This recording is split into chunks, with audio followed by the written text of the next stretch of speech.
لا الہ الا اللہ محمد رسول اللہ۔ اور جہنم اتنی خطرناک چیز ہے، جہنم کی آگ، کہ ایک آدمی اس کا یقین بھی کر لے، نبی علیہ السلام کو نذیر مان لے کہ آپ ڈرانے والے تھے،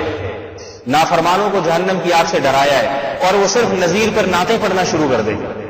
جہنم کی آگ سے بچنے کی فکر نہ کرے۔ اس کی مثال ہے، ایک صاحب آپ کو آ کے ڈرا کے گئے کہ بھائی دیکھو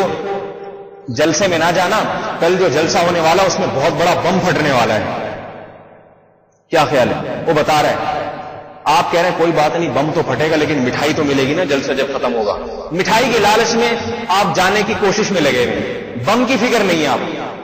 اور جو آپ کو ڈرا کے گیا نا بم پھٹے گا، اس کے نعتیہ کلام پڑھ رہے ہیں، اس نے دیکھو مجھے ڈرایا ہے، یہ نذیر ہے، ماشاءاللہ کتنا میرا خیر خواہ ہے، اس کی آنکھیں کتنی زبردست، اس کی زلفیں کتنی کالی، اور اس کا قد کتنا لمبا، اس کی ناک کتنی اونچی، اتنا پیارا سفیر میرے پاس بن کے آیا، اور اس نے مجھے جلسے میں پہلے ڈرا دیا، اور جا رہے ہیں اگلے دن۔ تو بتاؤ یہ جو آپ نے زمین آسمان کے قلابے ملا دیے اس کی تعریف میں، جس نے آپ کو ڈرایا تھا، یہ قلابے ملانا آپ کو فائدہ پہنچائے گا؟ کوئی فائدہ نہیں، کیونکہ آپ پھر بھی گئے جلسے میں، اور بالآخر اگلے دن اخبار میں آپ کا بھی نام آیا، لڈو کھانے گئے تھے، مٹھائی کے چکر میں مر گئے۔ اگر آپ نے عمل کر لیا کہ بھائی اس نے مجھے ڈرایا ہے، وہاں بم پھٹے گا، نہیں گیا میں، تو آپ کو فائدہ ہو جائے گا۔ محمد صلی اللہ علیہ وسلم نے جہنم کی آگ سے ڈرایا ہے، کنتم علی شفا حفرۃ من النار فانقذکم منها۔ اللہ صحابہ کرام کو فرماتے ہیں تم بالکل جہنم کے کنارے پر تھے، آگ کے گڑھے کے کنارے پر تھے، اللہ نے محمد صلی اللہ علیہ وسلم کے ذریعے تمہیں اس آگ سے پیچھے کو کھینچا ہے۔ مشرک تھے عرب سب، صحابہ کرام بھی شرک کیا کرتے تھے، نبی علیہ السلام کی دعوت پر توحید قبول کی انہوں نے۔ اللہ فرماتے اگر اسی حال میں موت واقع ہوتی جہنم کے گڑھے میں، بالکل کنارے پہ پہنچ چکے تھے، اللہ نے تمہیں اس جہنم کے گڑھے سے پیچھے کو کھینچا ہے۔ تو میرے بھائی اتنا بڑا احسان نبی علیہ الصلوۃ والسلام کا کہ پوری انسانیت کو بتایا کہ مرنے کے بعد یا تو جنت کی کھڑکی ہے یا جہنم کا گڑھا ہے، آگ ہے۔ تو اگر ایک آدمی اپنے آپ کو اس آگ سے بچانے کی فکر نہیں کرتا اور یا رسول اللہ کے نعتیہ کلام میں زمین اور آسمان کے قلابے ملا دیتا ہے، کھاتا وہی حرام ہے، کھاتا وہی کنڈے اور تیجے۔ ابھی بھی تیجا ہو رہا تھا یہاں پہ، اتنا بولتا ہوں میں تیجوں کے خلاف، چالیسوں کے خلاف، مردوں کے نہیں کھاؤ حلوے اور مانڈے نہیں کھاؤ، پھر بھی لوگ کرتے ہیں،